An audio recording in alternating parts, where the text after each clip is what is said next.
front elevated split squat. I have a 6-inch box set up here. It certainly does not have to be this height. You can start with something as simple as 1 inch.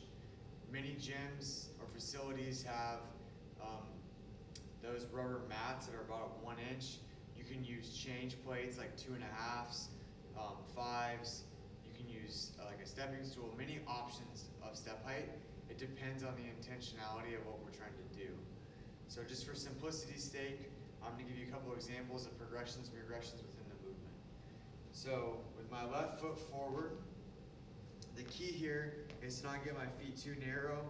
I want my feet to still stay hip width apart so I have stability. And I'm trying to keep my right glute turned on. I'm on my right toe.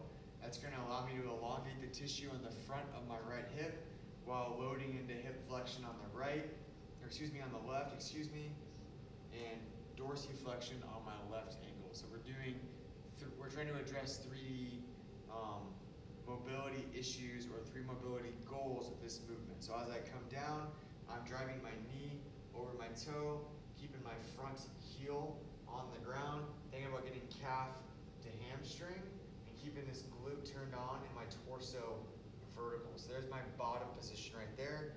My right knee is just now starting to touch the ground, and then I'm driving back out of it. You'll notice that it's not just a straight down motion. We can turn that into a lunge or a front foot elevated lunge where my shin, being my left shin, is staying relatively vertical as I come down.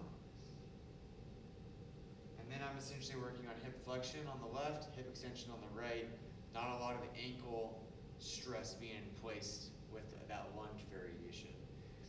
To make this easier, to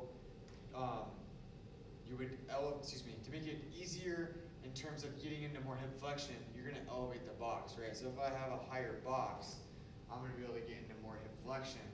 If I want to be more aggressive, I would keep a 6-inch box and elevate my rear leg.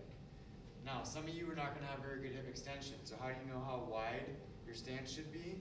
Because obviously the further I get this leg back, the more hip extension I have to be able to access on the back leg, which could put more stress into the joint.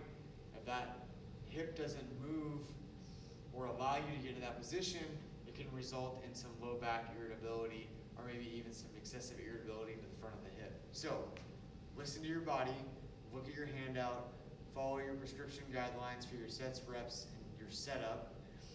When in doubt, start basic, let your body respond to the loading, and then progress from there. Again, most aggressive position being both feet elevated, so you have to go through extreme range of motion where you're really truly working